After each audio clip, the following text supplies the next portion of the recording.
주님의 사랑이 함께 하시기를 원합니다. 인사 나누시죠.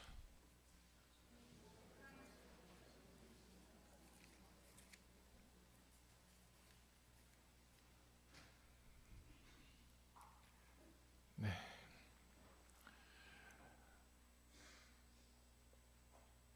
하나님의 자녀가 되는 것, 또 교회의 성도가 되고 직분이 있어서 우리가 하나님의 일꾼이 된다는 것, 이건 정말 대단한 일이죠. 또 귀한 일이기도 하고요. 왜냐하면 하나님의 거룩한 지위와 더불어서 세상에서 구별된, 그리고 하나님의 선택, 쓰여짐에 서고 있다는 것이 그 의미가 되기 때문입니다. 우리 각자가 내가 하나님의 자녀가 되었다라는 것과 교회의 귀한 일꾼 성도로서의 그 자부심, 긍지가 혹 계신가요?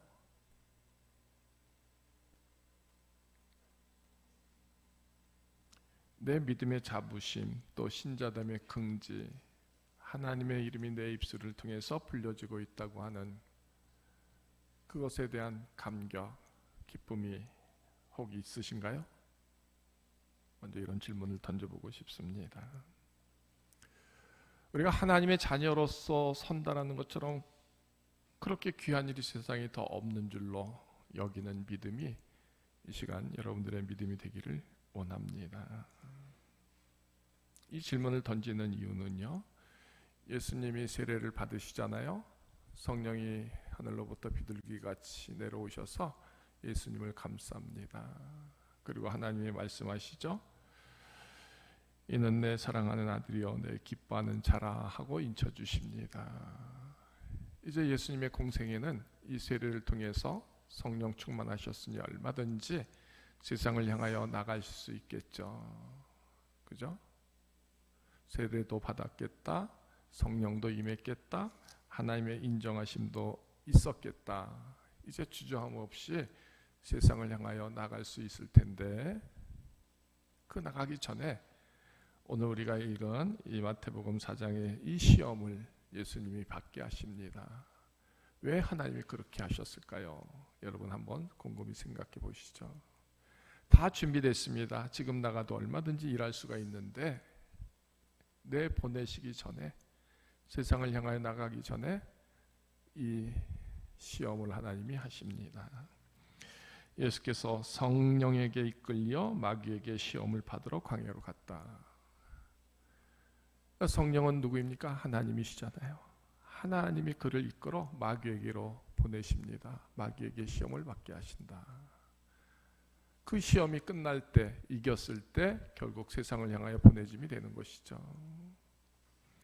저는 이 말씀을 묵상하면서요, 저와 여러분들이 진짜 하나님의 자녀가 되었다, 하나님의 생명이 되었다, 하나님의 성도가 되었다, 교회의 일꾼이 되었다 할 때에 적어도 기본적으로 이런 시험을 이겨냈어야만 하지 않았나, 해야 되지 않았나 하는 생각을 해봅니다. 이런 시험에서 늘 지고 넘어지고 쓰러진다면 결국 우리는요, 그 자녀된 긍지, 하나님의 성도된 긍지를 갖지 못하는 것이 되지 않을까라는 것이죠. 네, 첫 번째 시험이 뭡니까? 40일 동안 금식하셨다. 그래서 배가 고프셨다. 그때 그렇게 유혹합니다. 내가 만일 하나님의 아들이거든 명하여 이 돌들로 떡덩이가 되게 하라. 하나님의 아들이거든, 그래요, 하나님의 아들입니다. 맞습니다. 근데 그렇다면 돌들이 떡이 되게 하라는 것이잖아요. 하나님의 아들이 아니어도 돌들이 떡이 되고 떡이 되게 하게끔 하고 싶은 마음이 얼마나 간절하겠습니까? 하나님의 아들이거든. 근데 돌들로 떡이 되게 하라는 것이죠. 우리에게 믿음이 조금만 생기면요, 권능을 행하고 싶습니다. 능력을 행하고 싶습니다. 하나님의 거룩한 일들이 우리 모두에게 채워지기를 원하고 소망합니다. 그때마다 가장 큰 유혹은 뭡니까? 하나님의 아들이거든 이 일이 되어야 되지 않겠느냐, 이 일을 해야 하지 않겠느냐, 이 일을 세워야 하지 않겠느냐? 그래야 네가 하나님의 아들로 인정받는 것이다라는 것이죠. 다시, 저와 여러분들이 하나님의 성도입니다. 자녀입니다. 일꾼들입니다. 그 자격이 어떻게 세워질 수 있을까? 그렇다면 이 돌들이 떡이 되게 하라 말씀하고 있는 거잖아요. 믿음의 권능이 없으면 결국 하나님의 자녀가 아니다라는 것으로 분명히 설명하고 있습니다. 역설적이지만 저와 여러분들은 하나님의 자녀된 그 근거, 증거가 무엇일까요? 묻는다면 어떡하시겠습니까? 가장 배고플 때 돌이 아니라 바위도 떡이 되게 하고 싶은 마음, 눈에 보이는 모든 것이 내 생명을 위한 양식이 되기를 원하는 그 욕심 누군들 없겠습니까? 그죠? 근데 그 일과 연계해서 유혹하고 있는 겁니다. 근데 이 대답이 뭐죠? 예수님께서 이렇게 대답하십니다. 사람이 떡으로만 살 것이 아니요 하나님의 입에서 나오는 모든 말씀으로 살 것이다. 저는 이 말씀을 이렇게 해석하고 싶습니다. 내가 만일 하나님의 아들이거든 하나님의 입으로 나오는 모든 말씀으로 살아야 되지 않느냐라는 것을 말씀하지 않을까요? 하나님의 생명이라면 하나님의 입에서 나오는 말씀으로 살아야 한다는 것이죠.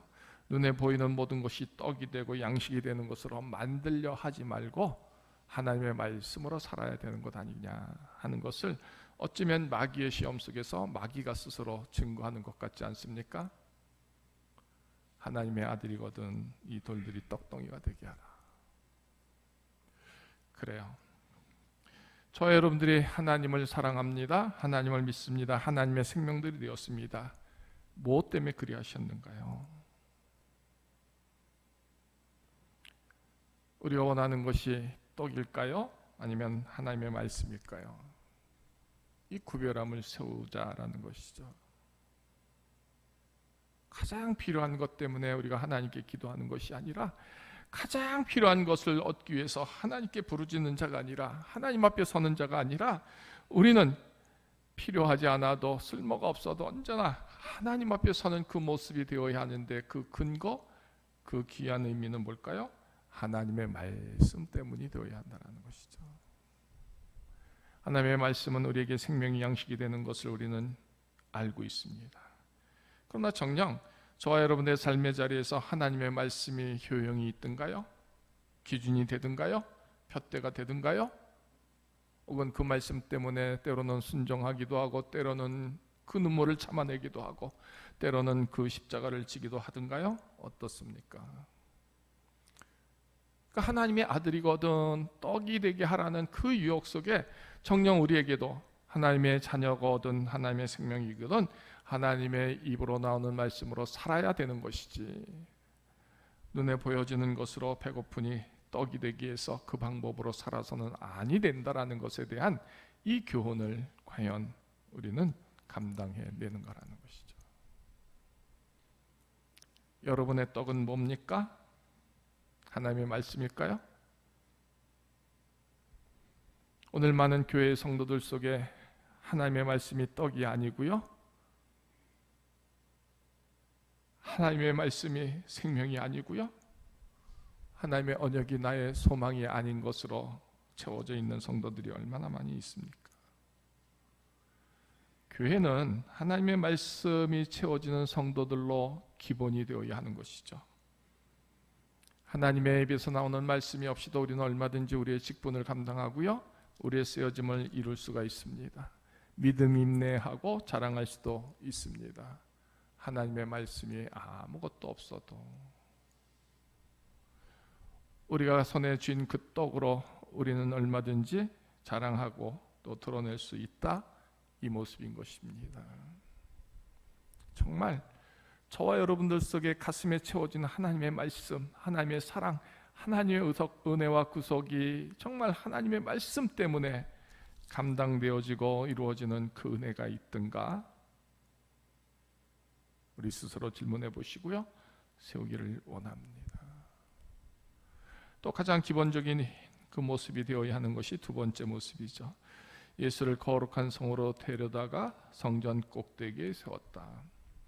아무나 성전으로 갈 수도 없고요. 더군다나 꼭대기에 세운다라는 것은 가장 거룩하고 성결한 믿음의 모습을 말하는 것이잖아요. 거기에 대불고 가서 이렇게 유혹합니다. 하나님의 아들이거든 뛰어내리라는 것이죠. 하나님의 아들이거든. 떡도 마찬가지고요. 뛰어내리라는 것도 마찬가지입니다. 그러면 그의 사자들이 손으로 너를 받들어 발에 돌이 부딪히지 않게 할 것이다 한다는 것입니다. 두 번째 내용은 시험하는 겁니다. 하나님이. 시험의 이유는 뭘까요? 하나님이 너를 사랑하는지 아는지 확인해 보라라는 것이잖아요. 확인해 봐라. 시편 91편에 10절 11절 화가 내게 미치지 못하며 재앙이 내 장막에 가까이 오지 못하리니 그가 너를 위하여 그의 천사들을 명령하사 내 모든 길에서 너를 지키게 하심이라. 물론 하나님이 이렇게 말씀하셨습니다. 이 말씀이 다윗에게도 함께하고요. 이 말씀이 저와 여러분들에게도 늘 함께하십니다. 하나님이 지켜주시죠. 재앙이 가까이지 못하도록 막아주십니다. 천사들이 우리와 함께하셔서 동행하십니다. 물론 맞습니다. 그런데 지금 뛰어내리면 이 일이 이루어질 것인지 아닌지를 확인하라는 것입니다. 하나님의 아들이기 때문에. 가장 귀한 성도들은요, 하나님을 시험하고 하나님이 어떻게 하시는가를 보려고 하는 사람이 아닙니다. 기다리는 사람이죠. 하나님이 저와 여러분들에게 그 일에 대한 응답하심이 오늘 주실지 내일 주실지 10년 후에 주실지 아무도 알지 못합니다. 그런데 시험일은요, 지금 즉각 떨어지는 순간에 해주지 않으면 안 되는 거잖아요. 꼭대기에서 떨어졌는데 그 시간에 그 순간에 하나님이 받아주지 않으면 그는 죽는 겁니다. 그렇죠? 그러니까 시험한다라는 것은 뭐죠? 하나님이 주실 때까지 참고 기다리고 인내하고 하는 모습이 아니라 내 생각에 지금 당장이어야 하는 겁니다. 빨리 해야 되는 겁니다. 내가 원하는 것에 응답하심이 없다면, 즉각적인 응답이 없다면, 즉각적인 하나님의 이루심이 없다면 하나님의 아들이 자녀가 아니다라는 것을 그렇게 시험케 하는 유혹인 것이죠. 우리의 믿음이 그렇지 않습니까? 조금이라도 하나님이 힘들게 하시거나 속상케 하시거나 어렵게 하시면 우리는 그 일을 통해서 금세 넘어집니다. 왜요? 하나님이 나를 안 사랑하는구나 생각하기 때문이죠. 하나님의 아들이거든 가장 귀한 존재를 말하지 않습니까? 그러니까 이 모든 시험에서 우리는 넘어지고 실족하고 떠나게 되는 것이죠. 왜요? 하나님이 지켜주시지 않으니, 붙잡아 주시지 않으니 라는 것입니다. 지금 응답하시지 않는다고 해서 하나님의 사랑이 없는 걸까요? 하나님이 지금 나를 향하여 외면하시고 응답하지 않는다 할지라도 하나님이 나를 사랑하심을 믿고 의지하고 그리고 그래서 순종하고 기다릴 수 있는 믿음이 있는가 묻는 것입니다. 어떻습니까? 여러분들은 그런 하나님을 시험하는 그런 모습 속에서 하나님이 응답하시지 않아도, 하나님이 나를 사랑하시지 않아도, 하나님이 즉각적으로 내게 모든 것을 이루지 않아도 괜찮다 할 수 있는 그 모습이 있겠는가 하는 겁니다.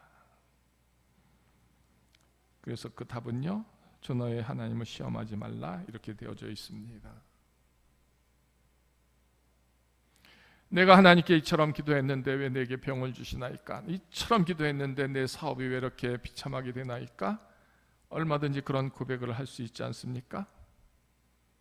그런 고백 자체가 오늘 이 말씀에 비추어 무엇을 의미하는지를 헤아려 보시길 바랍니다. 하나님이 하시는 일들은요, 그때와 그 상황 속에서 하나님의 거룩한 일들이 숨겨져 있습니다. 채워져 있습니다. 누군가에게는 같은 일을 통해서도 수년간 기다리게 하시고요, 누군가에게는 뜻하지 않게 오늘 주시기도 합니다. 누군가에게는 고통스러운 일을 주시기도 하고 누군가에게는 뜻하지 않게 감당할 수 없는 그런 거룩한 복으로도 채워주시기도 합니다. 이 전적인 이루심은 오직 하나님이 하시는 것이죠. 그 일이 내가 강요한다고 해서, 소망한다고 해서 금세 이루어질까요? 진짜 믿음은요, 그것을 기다리는 사람이고요, 그 기대 속에서 끝까지 참아내는 믿음의 사람인 줄로 믿습니다. 때가 이르면 해 주실 것이다. 우리는 그 시간을 감당해내지 못하는 믿음이죠. 조금만 더디거나 조금만 길어지면 우리는 감당하지 못합니다. 넘어지죠. 세 번째는요, 그를 지극히 높은 산으로 가서 천하만국과 그 영광을 보여주면서 이렇게 유혹합니다. 내게 엎드려 경배하면 이 모든 것을 주리라. 천하만국을 보여주는 겁니다. 대단한 부귀영화잖아요. 저것이 다 내 몫이다 할 때 나는요, 그것을 준다는 이가 서로 마귀가 될지라도 그 마귀에게 절할 것 같지 않습니까? 절대로 마귀에게 절하지 않고 하나님께만 예배하고 경배함으로 그것을 거부할 수 있겠다. 그런 사람 혹 있을까요? 네. 천하만국의 영광이 눈에 보여지면요, 우리가 누구에게든 못할 게 없이 다 할 수 있는 것, 그게 우리의 모습이잖아요. 마귀가 됐든 사탄이 됐든 절에서 얻기를 원하는 그 모습이, 그 욕심이, 그 간절함이 우리의 모습 아닙니까? 어쩌면 저와 여러분들의 신앙의 고백에서 그 모든 것이 없어도 하나님을 향하여 예배하고 경배함을 내가 끝까지 지키겠습니다 할 수 있는 믿음이 우리 중에 누가 있겠습니까? 그러나 정녕 예수님은 이 시험을 통해서 그리 하나님께 예배하고 경배함으로 그의 믿음을 지키는 것, 그 시험을 지금 받고 있다라는 것입니다. 그렇다면 저 여러분들 속에서 오늘 이 세 가지 이 시험과 유혹에서 끝까지 버텨낼, 그리고 이겨낼 성도가 과연 누가 있겠는가라는 것이죠. 이 모습이 채워져야 기본적인 성도가 되는 것이고요, 기본적인 하나님의 자녀됨의 긍지, 그리고 그 인정함이 세워진다고 하는데, 하면 할 수 있겠는가라는 것입니다. 여러분들의 가장 귀한 믿음의 고백이 하나님 사랑합니다 할 때 그 사랑을 얼마나 실천하십니까? 얼마나 귀하게 여기십니까? 그래서 하나님 말씀이 하루하루의 양식으로 그 말씀을 순종하고 그 말씀을 묵상하면서 그 말씀이 내게서 이루어지는 그것을 위하여 애쓰십니까? 우리 중에 성경책이 한 번도 읽지 않아서 내 동댕이 쳐져 저 구석에 있는 성도들의 책이 얼마나 많이 있습니까? 집에서 성경은 읽으시나요? 기도는 하시나요?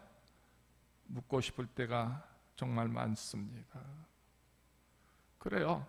하나님의 말씀이 없어도 우리는 얼마든지 잘 살 수 있습니다. 말씀 없는 사람들이 얼마나 더 잘 사는지 세상을 보면 우리가 알 수 있지 않습니까? 굳이 말씀을 읽을 필요가 뭐가 있고 말씀을 사모할 필요가 뭐가 있는가? 그렇지 않을까요? 우리는 이미 시험에 빠지기도 전에, 아니 시험을 치르기도 전에 이미 우리는 말씀이 없는 자로 우리는 스스로 자인하고 삽니다. 뛰어내리라, 얼마든지 뛰어낼 수 있는 용기도 있고요, 그런 능력도 우리는 있습니다. 성공을 위해서라면, 내 명예를 위해서라면 그리 하죠. 그죠? 하나님의 아들인데 못 뛰어낼 이유가 뭐가 있겠습니까? 그런 자만함, 그런 교만함이 우리 속에 얼마나 많은지 알 수가 없습니다. 만약 하나님을 위해서 네가 뛰어내리라 한다면 뛰어내릴까요? 같은 내용일지라도요, 그 내용에 따라서 우리는 할 수 없음도 되고요, 할 수 있음도 되는 것이죠. 큰 높은 성전 꼭대기에서 떨어지면 죽을 거랍니다. 근데 하나님의 아들이거든 뛰어내리라, 결코 다치지 않을 것이다 할 때 마귀는 그런 시험을 통하여 예수님을 유혹합니다. 우리는요, 뛰어내리죠. 뛰어내리죠. 내 욕심을 위해서는. 근데 반대로 정녕 하나님의 거룩한 쓰여짐에 의해서 뛰어내리라 한다면 뛰어내릴 사람이 있을까요? 없을 겁니다. 기도의 자리에 아무리 서라고 할지라도 안 섭니다. 찬송의 자리에 서라고 할지도 않습니다. 그런데 온 천하 만국을 보여주면서 하나님이 이 영광을 네게 줄 것, 아니 마귀가 이 영광을 네게 줄 것이다 할 때 그 마귀에게는 절할 수 있고요. 그 성전에서 뛰어내려야 할 때 뛰어내릴 수 있는 게 우리의 모습이다라는 것이죠. 그렇지 않을까요? 자, 정말 하나님을 경배하고 섬기는 그 일에 나의 쓰여짐이 모든 것에 집중할 수 있는, 모든 일에 열심히 될 수 있는, 올인할 수 있는 그 고백이 과연 있던가라는 것입니다. 하나님의 말씀도 없고요, 하나님께 순종함도 없고요, 하나님께 경배함도 없는데, 그런데 우리는 교회에서 크고 작은 거룩한 직분을 맡아서 일합니다. 때로는 그런 생각을 하게 됩니다. 도대체 우리가 하나님의 일을 함에 있어서 무슨 힘으로 하는가, 무슨 근거로 하는가 질문을 던지고 싶을 때가 많습니다. 하나님의 말씀도 읽지 않고 기도도 하지 않습니다. 예배에 힘도 안 드립니다. 또 찬송하고 찬양하는 일에 뜨거움도 없습니다. 그런데 우리는 교회 일을 합니다. 직분을 맡아서. 도대체 내 근거, 일할 수 있는 근거가 하나님을 향한 것인가? 아니면 내게 새로운 어떤 하나님의 그 모습이 있어서 그분에게 쓰여지는 것인가 질문하고 싶을 때가 있다라는 것입니다. 예수님을 왜 하나님은 시험하셨을까요? 얼마든지 그냥 쓰시면 될 텐데. 하나님은 저와 여러분들에게 오늘 무엇을 말씀하실까요? 참된 믿음이 뭐고 그 수고로움을 향하여 어떻게 준비되어야 하는가를 오늘 이 세 가지의 유혹을 통해서, 시험을 통해서 말씀하는 것 아닐까요? 여러분 어떻게 받아들이십니까? 네, 우리에게 주시는 떡은 하나님의 떡이 되어야 하고요, 우리에게 주신 영광은 하나님의 영광이 되어야 하는 것이죠. 그러나 우리는요, 세상의 지혜로, 세상의 가치로 삽니다. 세상의 영광을 위해서 삽니다. 그리고 우리는 그것이 나에게 있어진 믿음의 시험이라는 것도 모르고 얼마든지 거기에 빠져 삽니다. 절하기도 하고요, 생명을 들여 수고하기도 하는 겁니다. 정말 나의 믿음이 하나님을 향하여 구별해 드릴 수 있는 그 귀한 모습들이 뭘까? 네, 우리 각자가 하나님 앞에서 하나님을 나의 하나님으로 고백하고 인정하고 그 부르심 앞에 내 것을 드릴 수 있는 그 귀한 것이 뭘까? 우리 각자의 분량들이 있다면 그 분량들을 분명히 채워야 하는데 그게 뭘까? 어떻게 해야 할까? 헤아릴 수 있는 저와 여러분 되기를 원합니다. 이 말씀을 통해서 적어도 우리 교회가, 우리 성도들이 기본적인 믿음이 갖춰지는 그 기본이 되어야 하지 않을까요? 분명히 하나님 성전에서 예배하는데 우리는 마귀에게 절합니다. 마귀가 주는 것으로 먹고 삽니다. 마귀의 것으로 기뻐하고 감사한다면 하나님이 어찌 생각하실까요? 우리는요, 성령에 이끌려서 성령의 생명으로 성령의 성도로 살아가도 이 시험을 받게 될지언정 이것을 이길 수 있는 주님처럼 우리도 그 모습을 되어야 하지 않을까요? 그런데 우리를 이끄는 것이 마귀입니다. 성령도 아닙니다. 어떤 것을 이길 수 있겠는가 싶은 것이죠. 이에 마귀는 예수를 떠나고 천사들이 나와서 수정드니라 했습니다. 11절. 저와 여러분들 속에 붙어있는 마귀가 떠나고 천사들이 수정들어서 선사들로 하여금 성령의 거룩한 일들을 세워나가고 이뤄나가고 그리고 그 일의 수고를 감당하는 종들이 우리 모두가 되어야 하지 않을까요? 마귀에 사로잡혀서 마귀의 진짜의 모습이 아니라 이제 마귀는 떠나고, 왜? 내가 하나님의 말씀으로 삽니다. 하나님이 내게로 주신 그 모든 것에 감사하고 경배하고 하나님께만 서는 그 성도가 기다림 속에서 순종함 속에서 세워지니 마귀가 더 이상 내게 할 일이 없으니 떠나게 되는 것, 그것이 성도의 모습이 되어야 하고요, 그 쓰여짐이 되어야 한다는 것입니다. 오늘 성령이 이끌어 가시는 성도가 여러분의 모습이 되어야 하고요, 천사들이 수정되는 모습이 여러분들이 되어야 하지 않을까요? 마귀를 끌고 다닙니다. 마귀를 앞세워 일합니다. 어떤 모습이 될 때 그럴까? 그래요. 하나님 주신 말씀이 없고요, 하나님께 참되게 예배하고요, 경배함이 없다면 우리는 마귀에 끌려 사는 종들인 것입니다. 오늘 이 말씀을 통해서 지금까지는 마귀에게 끌려 살았을지라도 이제는 마귀가 나를 떠나고 천사들이 나에게 수종들며 나를 지켜주며 나에게서 성령의 하나님의 일들을 이루게 하시는 그 믿음으로 서지기를 원합니다. 나가기를 원합니다. 어떻게요? 하나님의 입에서 나오는 말씀으로, 하나님은 시험하지 말고 기다리고 순종함으로, 오직 하나님께 경배하며 예배함으로 그 일의 전부가 나에게 될 때 이 귀한 천사의 수종됨이 이루어진다라는 것입니다. 이런 믿음과 이런 사랑과 이런 축복을 누리는